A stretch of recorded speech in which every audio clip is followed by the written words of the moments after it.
بسم اللہ الرحمن الرحیم۔ السلام علیکم ناظرین۔ صحیح البخاری حدیث نمبر 35۔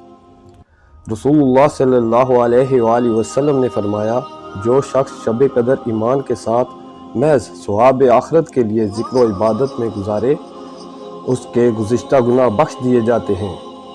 صحیح البخاری حدیث نمبر 36۔ آپ صلی اللہ علیہ وآلہ وسلم نے فرمایا کہ جو شخص اللہ کی راہ میں جہاد کے لیے نکلا، اللہ اس کا ضامن ہو گیا۔ اللہ تعالیٰ فرماتا ہے، اس کو میری ذات پر یقین اور میرے پیغمبروں کی تصدیق نے اس سرفروشی کے لیے گھر سے نکالا ہے۔ میں اس بات کا ضامن ہوں کہ یا تو اس کو واپس کر دوں ثواب اور مال غنیمت کے ساتھ، یا شہید ہونے کے بعد جنت میں داخل کر دوں۔ رسول اللہ صلی اللہ علیہ وآلہ وسلم نے فرمایا، اور اگر میں اپنی امت پر اس کام کو دشوار نہ سمجھتا تو لشکر کا ساتھ نہ چھوڑتا، اور میری خواہش ہے کہ اللہ کی راہ میں مارا جاؤں، پھر زندہ کیا جاؤں، پھر مارا جاؤں، پھر زندہ کیا جاؤں، پھر مارا جاؤں۔ صحیح البخاری حدیث نمبر 37۔ حضرت صلی اللہ علیہ وآلہ وسلم نے فرمایا، جو کوئی رمضان میں راتوں کو ایمان رکھ کر اور ثواب کے لیے عبادت کرے، اس کے اگلے گناہ بخش دیے جاتے ہیں۔ صحیح البخاری حدیث نمبر 38۔ حضرت صلی اللہ علیہ وآلہ وسلم نے فرمایا، جس نے رمضان کے روزے ایمان اور خالص نیت کے ساتھ رکھے، اس کے پچھلے گناہ بخش دیے گئے۔ صحیح البخاری حدیث نمبر 39۔ حضرت صلی اللہ علیہ وآلہ وسلم نے فرمایا، بے شک دین آسان ہے، اور جو شخص دین میں سختی اختیار کرے گا تو دین اس پر غالب آ جائے گا اور اس کی سختی نہ چل سکے گی۔ پس اس لیے اپنے عمل میں پختگی اختیار کرو، اور جہاں تک ممکن ہو میانہ روی برتو، اور خوش ہو جاؤ کہ اس طرز عمل سے تم کو دارین کے فوائد حاصل ہوں گے، اور صبح اور دوپہر اور شام اور کسی قدر رات میں عبادت سے مدد حاصل کرو۔ نماز پنجگانہ وقتاً بھی مراد ہو سکتی ہے کہ پابندی سے ادا کرو۔ صحیح البخاری حدیث نمبر 40۔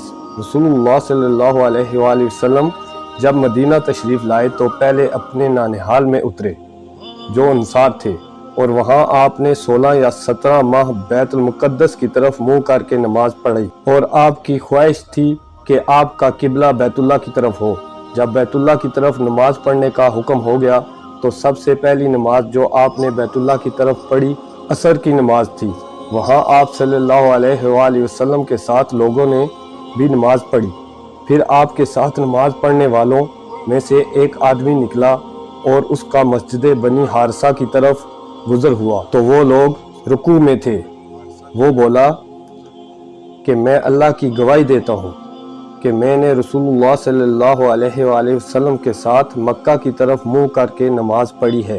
یہ سن کر وہ لوگ اس حالت میں بیت اللہ کی طرف گھوم گئے، اور جب رسول اللہ صلی اللہ علیہ وآلہ وسلم بیت المقدس کی طرف منہ کر کے نماز پڑھا کرتے تھے، یہود اور عیسائی خوش ہوتے تھے، مگر جب آپ صلی اللہ علیہ وآلہ وسلم نے بیت اللہ کی طرف منہ پھیر لیا تو انہیں یہ امر ناگوار گزرا۔ زبیر ایک راوی کہتے ہیں کہ ہم سے ابو اسحاق نے برا سے یہ حدیث بھی نقل کی ہے کہ قبلہ کی تبدیلی سے پہلے کچھ مسلمان انتقال کر چکے تھے، تو ہمیں یہ معلوم نہ ہو سکا کہ ان کے نمازوں کے بارے میں کیا کہیں۔ تب اللہ نے یہ آیت نازل کی، وَمَا كَانَ اللَّهُ لَيُضِيعُ إِيمَانَكُمْ، سورۃ البقرہ آیت نمبر 143۔ صحیح البخاری حدیث نمبر 41۔